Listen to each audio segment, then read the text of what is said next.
So magandang araw kabola, sa video na ito pag-uusapan natin kabola ang mga rookies kabola, kung sino po ba sa palagay natin ang una pong rookie na matatrade ngayong 2024, and then a big news regarding the injury of our most dominant players. So hindi pa nakasubscribe kabola, baka ipindot naman po yung subscription button. So si Jonmar Fajardo nga po, he is primed for a return kabola from his injury, which in a way shocking kasi ang una na balita nung siya po na injured, malaki po yung chance na hindi na po niya matatapos kabola or hindi siya makakalaro dito po sa tournament.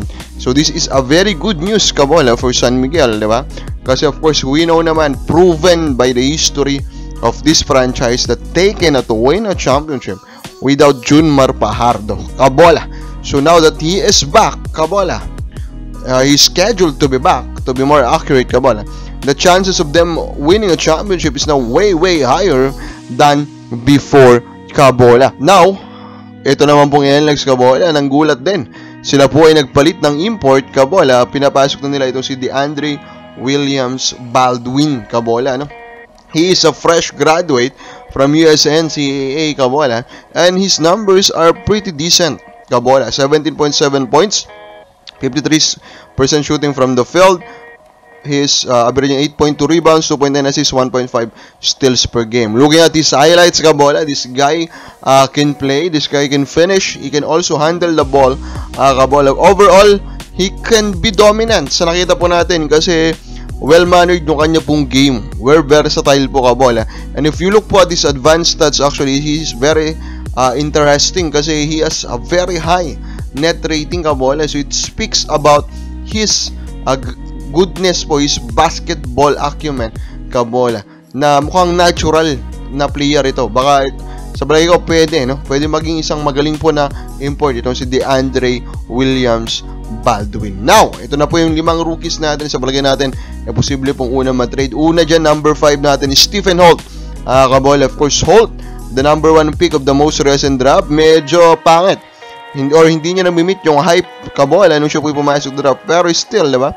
Knowing po kabola yung relasyon po ng Terrafirma to the SMC teams, kailangan nandito po siya sa listahan. Kaya number 5 po siya. Number 4, Rishi Rivero kabola. So he is currently playing in Phoenix and he has a good role there kabola. Ito kasi more of the popularity of Rivero, di ba? And knowing na hindi pa rin naman natin talaga klaro sa atin kung talagang capable ba ang Phoenix kabola na magkaroon po or mapasweldoan ito ng pangmatagalan. Baka mangyari kasi dyan kabola, hanapan na po ng Phoenix ng bagong home niya si Rivero kabola, so that, diba, they can maximize the value, diba? So number 3 natin, Kemar Carino. Ito po, medyo underrated po na rookie, medyo hindi na pag-uusapan, pero pag pinaload mong mabuti kabola, sa kanya pong malaro kabola, he can really play. Carino is currently of course with Terrafirma, and we again know kung ano po ang role ng Terrafirma o ang relasyon po ng Terrafirma with the other teams po ng San Miguel Corporation. Kaya naman kabola, knowing po na Carino is showing a lot of traits of a modern big man, I think he can be an interesting target for them kabola. Number 2 natin, Cade Flores, currently the front runner kabola for the upcoming Rookie of the Year award kabola, which really surprised me kasi undersized big man nga po ito, pero with his skill set and he is very energetic talaga, it is working out kabola, which is of course nakakabilib din naman. Kaya very impressed ako dito sa Northport Batang Pier kabola currently, although of course disappointed pa rin tayo sa Bolic trade. Number 1 natin, Christian David. I think perfect timing kung ngayon po ibebenta ng Blackwater si David kasi of course yung mga numero niya medyo hindi rin naman kagandahan, kung pa mas magaling na po i-defend.